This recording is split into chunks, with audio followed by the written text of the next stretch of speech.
दोस्तों, सतलुज फिल्म दलजीत दोसांझ की आपने भी देखी होगी। बस पूछो मत, वो पुराने जख्म हरे हो जाते हैं देखकर। मेरी उम्र, मेरा जन्म 1968 का है और अब मैं कम से कम 55-57 साल का हो चुका हूँ।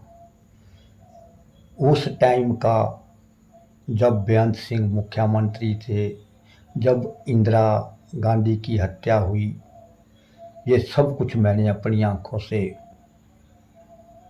देखा है टीवी पर और सुना है।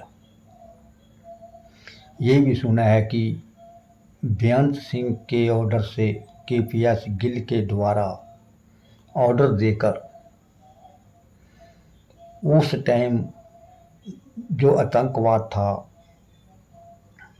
अगर कोई जिस पर इनको शक होता था कि यह ऐसा है, अगर उसको कोई खाना खिलाता था तो उसका परिवार भी ख़त्म कर दिया जाता था। अगर मान लीजिए किसी घर से एक बेटा, मान लीजिए, आतंकवादी घोषित कर दिया गया, तो समझ लीजिए उसको तो छोड़िए, उसके बच्चों को, माँ बहन को बहुत, असल में तो ख़त्म ही कर दिया जाता था। और औरतों की, सिख औरतों की इज्जतें तक ख़त्म कर दी इन पुलिस वालों ने उस मुख्यमंत्री के शासन में। उस टाइम का शासक मुख्यमंत्री था बेअंत सिंह, जिसने यह सब करवाया।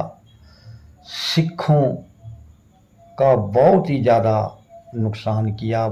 बहुत नौजवान, छोटे छोटे बच्चे, 15-15, 16-16 साल के, अगर कोई घास काटने गया उसको मरवा दिया, कोई जहाँ भी फंसा उसको मरवा दिया। सिर्फ किस लिए? क्योंकि जहाँ तक मैंने सुना है कि बेअंत सिंह मुख्यमंत्री ने उस वक्त यह इनाम कर दिया था कि जो इतने आतंकवादी मारेगा उसको ये बना दिया जाएगा। तो यह पुलिस वाले केपीएस गिल के इशारे पर उन लोगों को, बेकसूरों को मार देते थे सिर्फ सितारों के लिए। ये नहीं देखते दोषी है कि नहीं है। चोर कभी भी जल्दी से हाथ नहीं आता।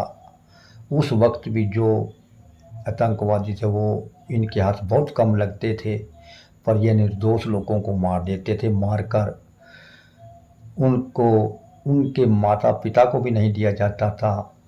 हमने तो यहाँ तक भी देखा कि उस वक्त परिवारों के परिवार, जिसका बेटा कहीं भी थोड़ा सा भी किसी ने भी कह दिया कि यह आतंकवादी है, तो उसके परिवार को भी ख़त्म कर देते थे।